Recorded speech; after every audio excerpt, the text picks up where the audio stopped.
And this week, the royal family were out in force to commemorate the 80th anniversary of VE Day, the day marking the end of the Second World War in Europe.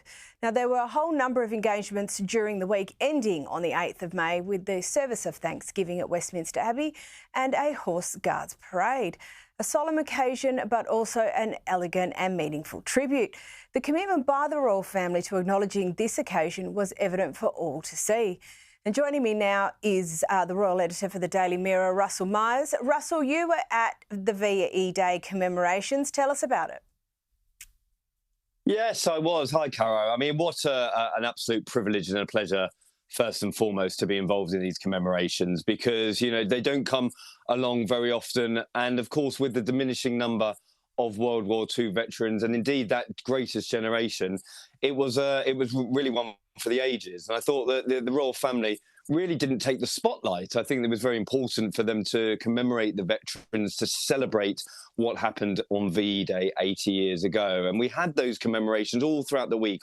On the Monday, we saw a parade through London. We had an incredible balcony moment with the royal family, the red arrows flying over. We had historic and current military aircraft flying over London and indeed Buckingham Palace. And I was lucky enough to attend a tea party at the palace where we had dozens of veterans and their families speaking to members of the royal family, including the King, the Queen, the Prince and Princess of Wales were there, Duke and Duchess of Edinburgh, the Princess Royal. And for his biggest royal engagement yet, we had Prince George as well, who I thought handled himself remarkably well and, really asking pertinent questions of the veterans. He was speaking to one veteran in particular, Alfred Littlefield, who was 101 years old. He was talking to him about, what was it like sort of being there in amongst it on D-Day.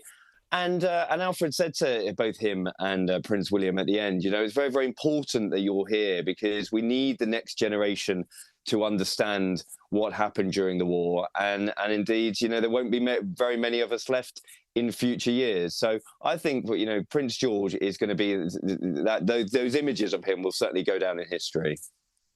Indeed, it is very important. And also that has happened this week, we have a new Pope for the Roman Catholic Church. Now, the King has offered his congratulations to Leo XIV. We understand it was a private message, Russell. Do we know the sentiment of it?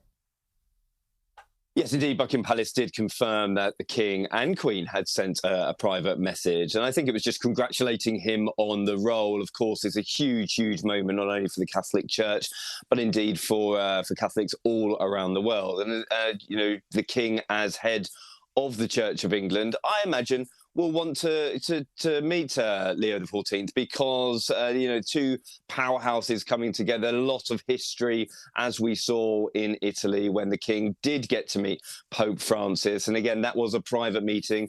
Some of the schedule was pared down during that state visit due to the Pope, the late Pope's health. But I think, could we see another visit to the Vatican for the King and Queen on the horizon? I'm certainly sure that King Charles will want to have that as part of his legacy. So perhaps that will happen towards the end of the year or the turn of next year. Now, not quite the Pope, but this week Sir David Attenborough has celebrated his 99th birthday as well as premiering his new film Ocean. Now, both the King and Prince William were on hand to acknowledge these milestones.